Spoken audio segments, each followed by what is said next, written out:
Let us welcome Tyson Manker. Thank you very much. Good morning, everyone, and thank you all for coming out and braving this bitter weather this morning. For each of the last 96 years, Americans have paused on the 11th day of the 11th month at the 11th hour to commemorate the end of the First World War and to recognize the bravery and sacrifice of those who have served in our nation's wars. Every man and woman who has proudly worn the United States uniform is part of a long, unbroken tradition of honor and commitment.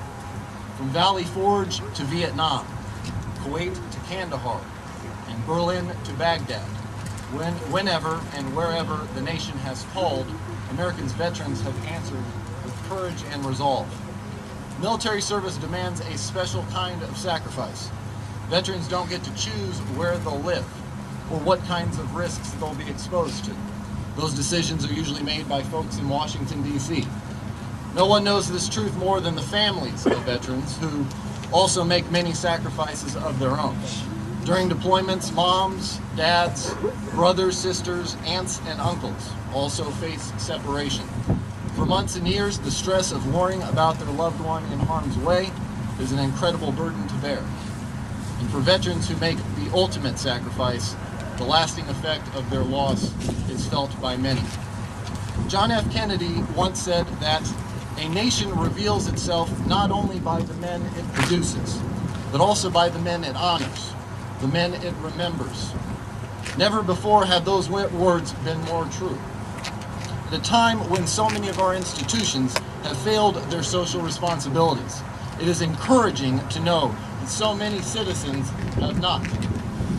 Instead of seeking fame and fortune like the latest self-serving pop icon or reality TV star, veterans make a conscious decision to serve others, to put their life on the line for causes greater than themselves, the causes of freedom and liberty. While many of these veterans are here today, I'd like to take a moment to remember one of them who isn't here, and that's Army Staff Sergeant Matthew Weicker. Matt was a hometown boy, born and raised right here in Jacksonville. He and I were friends. We went to school together, and for several years we played soccer together. We both graduated from JHS in the class of 2000, and we were both enlisted in the Marine Corps soon after high school. Everyone who ever knew Matt knows that he was one heck of a guy. Sharp as a tack and loyal to a fault, Matt cared deeply about those around him. He was a devoted friend. Matt was also quick to crack a joke, to lift up your spirits, and always felt determined to stand up for the less fortunate. In his first 4-year enlistment with the Marine Corps, Matt Weicker made 3 deployments to Iraq. As an infantryman, he returned home a highly decorated combat Marine. And although by then Matt had earned his educational benefits and a relatively stress-free life compared to what he had just endured, the wars in the Middle East continued to rage on. Matt couldn't bear watching his friends and neighbors continuing the fight without him. He wanted to help. And so, true to himself, Matt made the decision after 1 year of civilian life to re-enter the service, this time with the U.S. Army in the highly decorated 187th Infantry Regiment of the 101st Airborne Division. Matt understood the dangers. He knew that, without question, he would deploy right back to the combat zone, right back into harm's way. But he also felt that if other American Marines and soldiers were continuing the fight against the enemy, he needed to be there fighting alongside them. By then, Matt had earned some rank and was a non-commissioned officer. His unit completed another tour in Iraq, Matt's 4th, and he returned home before departing again for Afghanistan. One story that I think sums up Sergeant Matt Weicker's character and his commitment to others best goes like this. As Matt's unit, the 187th, was preparing for their deployment to Afghanistan, his final deployment, several of the soldiers in his squad were late on the eve of the company departure briefing. Matt was really upset, not because he probably got his butt chewed by some first sergeant somewhere, but he was genuinely worried about the well-being of his soldiers. He was sincerely concerned that that something had happened to them, because that is who Matt was. He cared about protecting others, and that's what he did.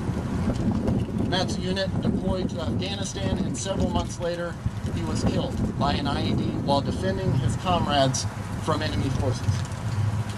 So as we gather today to remember Staff Sergeant Matthew Weicker and all of the other men and women veterans and their families who have enlisted in the military and who have sacrificed so much, we must do so with more than just words and rhetoric.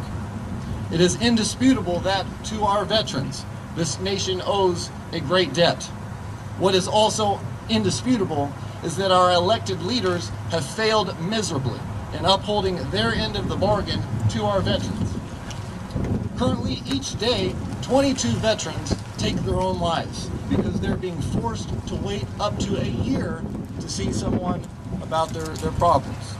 And as we've all heard by now, many VA hospitals are plagued with corruption and dishonesty.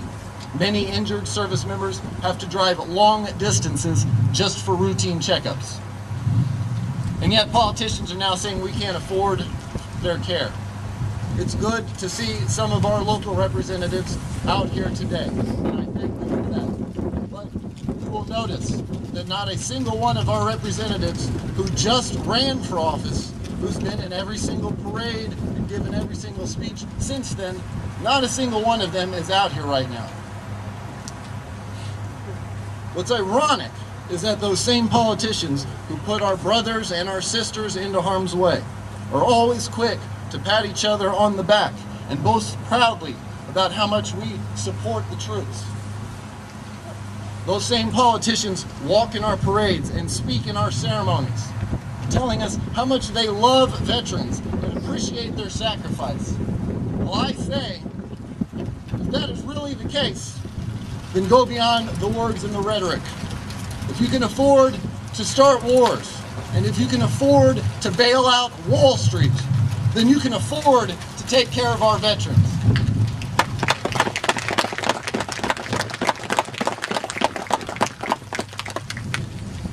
As a nation, we must begin to address the real and serious problems facing veterans and their families. While we cannot bring back our loved ones lost in war to their wives, their mothers, their fathers, and their kids, we cannot magically replace limbs and eyesight lost in war. What we can do, and what we have a moral obligation to do, is everything humanly possible to protect and defend those men and women who protected and defended us.